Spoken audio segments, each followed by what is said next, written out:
Bonjour chers amis et une fois de plus bienvenue à cette série de vidéos portant sur formation CCNA. Nous poursuivons aujourd'hui avec le premier module qui est intitulé Fondamentaux sur les réseaux informatiques. Nous continuerons donc avec la partie portant sur le rôle et les fonctions d'équipement réseau. Je suis Binele Abana Alphonse, CCIE Enterprise Infrastructure. Notre présentation portera autour des points suivants: les commutateurs, les routeurs, les pare-feux, IDS et IPS, points d'accès et contrôleurs LAN sans fil. Alors, c'est quoi un commutateur? Un commutateur est donc un équipement utilisé pour connecter des terminaux à un seul réseau local. Et un commutateur permet donc de segmenter les domaines de collision et offre donc une sécurité renforcée. Donc, on les classe en 3 catégories. Nous avons dans un premier temps les commutateurs d'accès, alors qui facilitent donc la connexion des terminaux réseau. Les fonctionnalités de couche d'accès sont les suivantes: la notion de sécurité de port, la notion de VLAN, face Ethernet, Giga Ethernet, l'énergie à travers Ethernet, c'est-à-dire que l'énergie électrique à travers Ethernet, et puis l'agrégation des liens, le Dynamic App Inspection, et puis le DHCP Snooping. Donc, tous ces mécanismes de sécurité et d'optimisation du réseau sont implémentés au niveau de la couche d'accès. Ensuite, nous avons la couche de distribution qui agrège donc le trafic provenant de la couche d'accès et offre donc une prise en charge de la couche 3, un taux de transfert élevé, et puis des interfaces de plus grande vitesse, donc gigabit Ethernet allant jusqu'à 10 gigabits Ethernet, et puis les composants redondants, les politiques de sécurité, contrôle d'accès, liste de contrôle d'accès, agrégation de liens et la QoS. On peut également implémenter donc ces éléments au niveau de la couche distribution. Ensuite, nous avons la couche centrale, la couche cœur, qui est l'épine dorsale donc est responsable de la gestion de la majorité des données sur un réseau local commuté. Donc, les différents éléments implémentés sont la prise en charge de la couche 3, comme au niveau de la couche de distribution, et puis taux de transfert très élevé, donc toujours pouvant aller jusqu'à 10 gigabits Ethernet, et puis nous avons les composants redondants et la prise en charge de l'agrégation des liens. Après le routeur, après le commutateur, nous avons le routeur, qui est également un élément important dans l'architecture réseau. Donc, les routeurs sont les principaux périphériques utilisés donc pour interconnecter les LAN, les WAN et les WLAN. Donc, lors d'un choix d'un routeur, les principaux facteurs à prendre en compte sont: il faudrait que l'extensibilité soit possible, donc la possibilité d'offrir l'ajout, de permettre l'ajout de nouveaux modules en fonction de l'évolution des besoins. Et puis, il y a également le volet média qui détermine dans le type d'interface que le routeur doit prendre en charge pour les différentes connexions au réseau. Nous avons également autre fonctionnalité à prendre en charge, le système d'exploitation. Ça peut être donc soit l'AOS ou bien l'AOS XE. Voilà, donc en fonction de ce que le routeur sera capable de faire, on va opter pour des versions évoluées ou pas. Un exemple d'image de routeur nous est donné sur la figure suivante. Attardons-nous un peu sur quelques éléments comme les ports. Nous avons le port console par exemple. Donc ce port permet donc de pouvoir permet de pouvoir se connecter à la maintenance sur site. Donc lorsque nous sommes sur site, on utilise le port console pour pouvoir donc avoir accès à l'interface de maintenance du routeur. Nous avons également le port auxiliary, donc qui permet de connecter donc le routeur au réseau de maintenance. Donc pour pouvoir avoir accès au routeur à distance. Donc, on va configurer une adresse IP sur l'interface aux pour pouvoir avoir donc accès à cet équipement-ci à partir d'un autre point du réseau. Et puis, nous avons donc les interfaces de service que voici et les modules d'extension. Donc, nous pouvons insérer peut-être les ports série en fonction de nos besoins. Voilà, donc en ce qui concerne le routeur, par la suite, nous continuons avec les pare-feux. Un pare-feu est un objet, un composant informatique important pour la sécurité. Donc, dans ce sens qu'il contrôle donc l'accès au réseau d'une organisation. Donc, cet accès contrôlé est conçu pour protéger les données et les ressources contre les menaces extérieures. Donc, sur cette figure, le voici, notre module pare-feu qui est toujours donc placé à l'entrée d'un réseau. Comme par exemple ici, après avoir en provenance, pour pouvoir établir une connexion avec Internet, on passe d'abord par un pare-feu avant d'entrer dans le réseau protégé. Voilà, donc un pare-feu permet au trafic en provenance d'un réseau interne, que voici par exemple, d'un réseau interne de confiance, de sortir vers un réseau non fiable qui est Internet, tel qu'Internet. Donc le pare-feu autorise le trafic retour qui revient du réseau non approuvé vers le réseau approuvé. Donc une fois qu'un trafic part du réseau autorisé vers le réseau non approuvé, le trafic retour, c'est-à-dire que les réponses par exemple aux requêtes va ancrer sans être bloqué automatiquement, en fait par défaut. Voilà.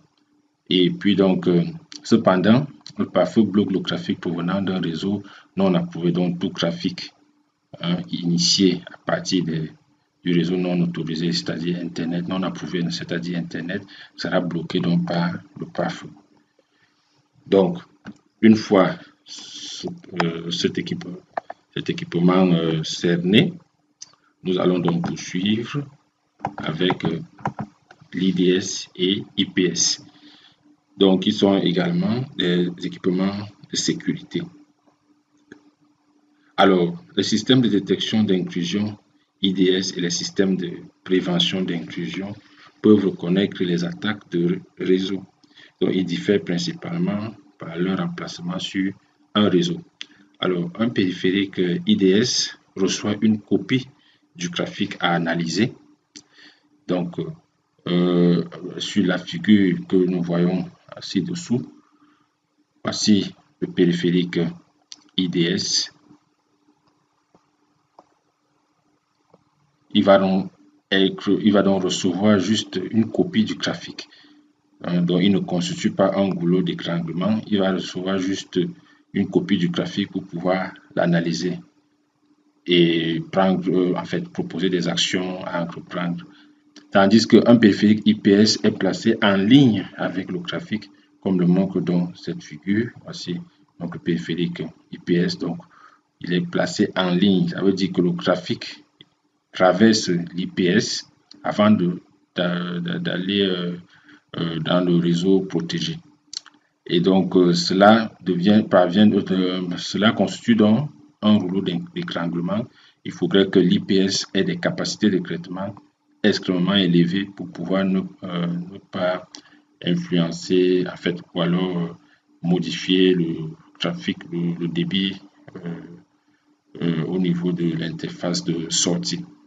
Voilà, donc pour résumer, l'IDS est placé en parallèle au trafic, donc n'influence pas, n'a aucune influence sur le débit du trafic, tandis que l'IPS est placé en ligne, donc en série avec les autres équipements du réseau et donc constitue donc un goulot d'étranglement.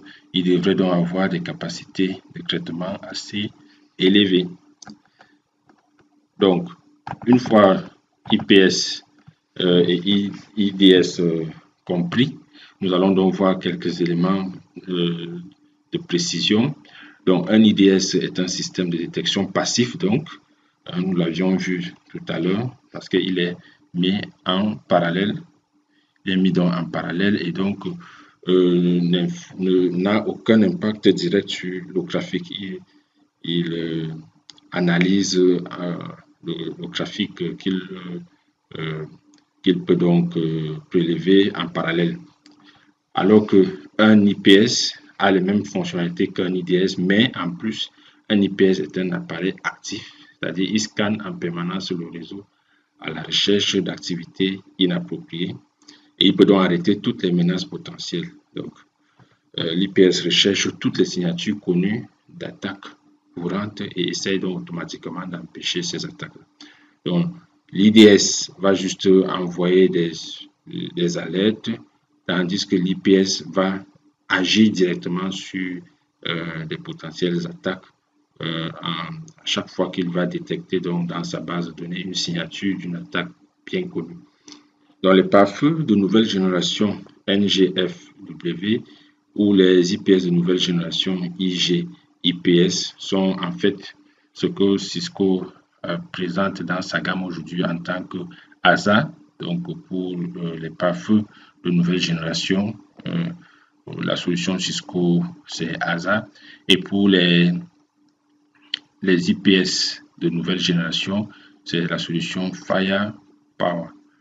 Donc voilà en ce qui concerne donc les IDS et les IPS.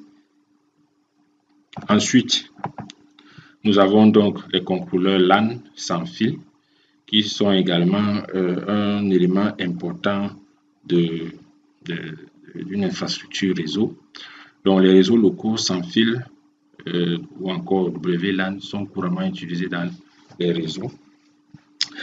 Et donc, les utilisateurs s'attendent à pouvoir donc se connecter de manière transparente lorsqu'ils se déplacent d'un endroit à l'autre au sein d'une même maison, donc ou d'une petite entreprise ou d'un réseau de campus d'entreprise. Donc, l'utilisateur n'a pas forcément besoin de connaître sur quel réseau il est connecté, comme par exemple lorsqu'il utilise un câble avec le réseau sans fil. Tout se passe automatiquement, de manière transparente, sans que l'utilisateur ne soit informé. Donc, pour activer cette connectivité, les administrateurs réseau gèrent donc un ensemble de points d'accès et de contrôleurs LAN sans fil. Donc, sur la figure que nous voyons ci-dessous, nous avons ici un point d'accès. Voilà, nous avons un point d'accès là. Voilà. Et donc, en ce moment-là, les différents appareils peuvent donc se connecter à ce point d'accès. Donc, les points d'accès sont donc des éléments importants du réseau. Et puis, pour pouvoir donc manager ces points d'accès-là, on a besoin des contrôleurs d'accès.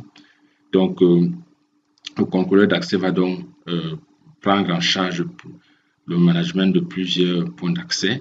Donc, lorsque un point d'accès possède donc un port Ethernet, on parle de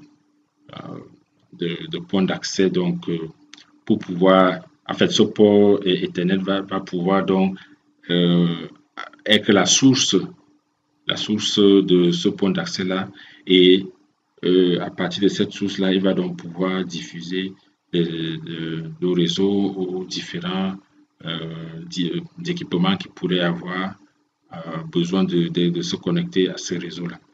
Donc, dans un réseau domestique ou de petite entreprise, un point d'accès peut être un autre routeur sans fil avec tous les services de couche 3 désactivés, bien sûr. Donc, et on a tout simplement besoin de connecter un des ports du commutateur du point d'accès à l'un des ports du commutateur du routeur sans fil. Bon, en fait, c'est des opérations que nous faisons généralement dans des petites entreprises ou alors dans une maison. Voilà. Donc, vous pouvez avoir, par exemple, votre modem qui vous donne accès à Internet. Et puis, ce modem-là, vous pouvez donc le configurer comme un point d'accès afin de pouvoir partager votre connexion Internet dans votre maison. Voilà. Et donc, lorsque vous avez déjà plusieurs points d'accès, vous avez une source, par exemple, de, une source d'Internet et que vous voulez distribuer dans un rayon un peu plus large, vous avez besoin donc de prendre cette source d'Internet et de la connecter à, à votre contrôleur de point d'accès qui, à son tour, va donc diffuser ce trafic Internet donc, à travers les différents points d'accès. Et puis, les équipements pourront donc se connecter à ces points d'accès-là pour pouvoir avoir accès au réseau Internet. Donc, les points d'accès sont également utilisés lorsque la zone de couverture dans WLAN existant doit être étendue. Voilà, donc dans les réseaux plus importants, un contrôleur LAN sans fil, comme nous le disions, est généralement utilisé pour gérer plusieurs points d'accès. Voilà, donc c'est ce que nous disions tout à l'heure là.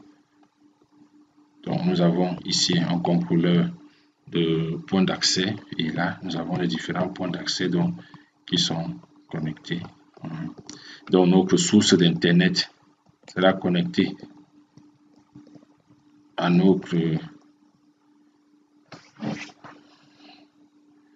donc là la source d'Internet sera connectée au contrôleur d'accès